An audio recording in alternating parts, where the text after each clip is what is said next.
Isang mapagpalang araw sa ating lahat. Ako po si Sarina Espalawan na lahat ng tunang para sa daily devotion na pinamagatang humility made us effective leaders. So yung scripture natin ngayon is Mark chapter 10 verses 43 to 45 at sinasabi na, "Not so with you, instead, whoever wants to become great among you must be your servant, and whoever wants to be first must be slave of all. For even the Son of Man did not come to be served, but to serve, and to give his life as a ransom for many."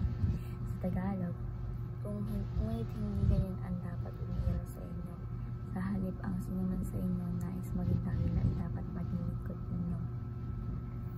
At ang sinumang nais maging pinuno ay dapat maging alipin ng lahat. Sapagkat ang anak ng tao ay naparito hindi upang paglingkuran, kundi upang maglingkod at upang mag-ari ng kanyang buhay para sa ikakatubos ng marami. So, yung katuruan natin ngayon is number 1, an effective leader is selfless and humble. Yung effective leader, siya yung selfless and humble. Kung gusto mong maging leader, just like Jesus Christ, kailangan mo maging selfless and humble, no? Hindi self-interest, kundi selfless. Yung ikaw talaga yung maglilingkod sa napakaraming tao, no? Yung ikaw talaga yung marunong magpakumbaba, katulad ni Jesus Christ. At ayan yung ipinamuhay sa atin natin Panginoon Hesus Kristo, no? Yung ba yung magpakumbaba at selfless and humble, no? Hindi yung self-interest lang. Dapat is hindi yung pansarili yung sinating interest naman, hindi yung pati para sa lahat, no?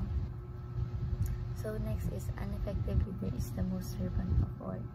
So we are servant leaders. Nasabi dito na kung sino yung pinaka-naglilingkod at pinuno, siya yung pinaka-dakila, no? Hindi tayo dapat parang dictator na tayo pa yung paglilingkuran, no? Kundi leader na siya naglilingkod para sa lahat. At tulad ni Jesus Christ, diba? Siya kapantay siya ng ating ang kanyang ama. Pero hindi niya yun parang hindi niya sarili niya nakapantay niya. Siya yung nagpakumbaba at ayun, ginawa niya lahat para tayo maligtas. So, an effective leader is the most servant of all. Next is, an effective leader is driven by a mission. So, may sense of purpose. Something greater than life. Yung ba yung leader, yung effective leader, no? May mission tayong lahat. Si Lord yung, atulad ni Lord, pinanganak siya ng mission-driven mission na pinapagagawa sa kanya ng Diyos Ama, diba? At doon sa mission na yun, doon na siya nakapokus. So, dapat magkaroon tayo ng leader na willing to die, at already Jesus Christ, no? So, kasi lahat tayo may mission sa buhay na ipinagkatiwala sa atin ng ating Panginoon. Our mission is bigger than our life. So, lahat tayo may mission sa buhay, no? At kailangan natin yung gawin an effective leader. So, paano ito sa buhay? Number 1, lead selflessly, not for self-interest. So, pag nag-lead ka po sa napakaraming tao, is lead selflessly, not for self-interest, not for yourself, but the interest of all, no? Lead selflessly, not for self-interest. Next, lead effectively by being a servant leader. So, ginagawa natin mga Kristiyano na maging leader tayo na servant, no?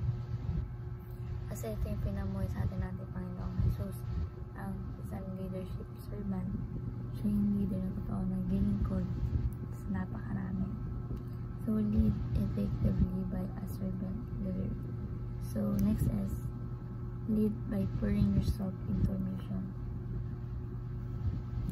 Kung nasa school man ikaw, nasa trabaho man ikaw, nasa bahay man ikaw, kung nasan ka mga sitwasyon na pinagkatiwala sa'yo, ang leader position, let's lead by pouring ourselves into a mission, no?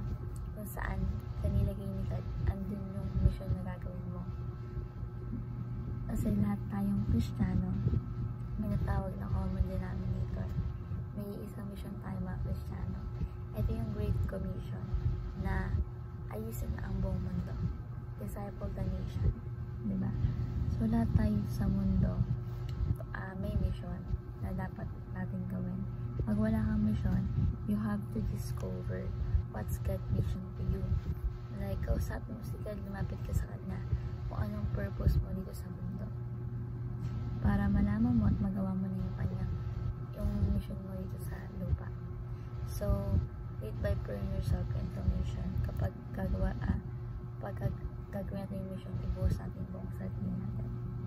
So, yun naman po yung ano po ng daily devotion na may manatunan kayo, may share sa iba at syempre mapit sa ating buhay. Thank you po sa pakikinig at God bless po sa ating lahat.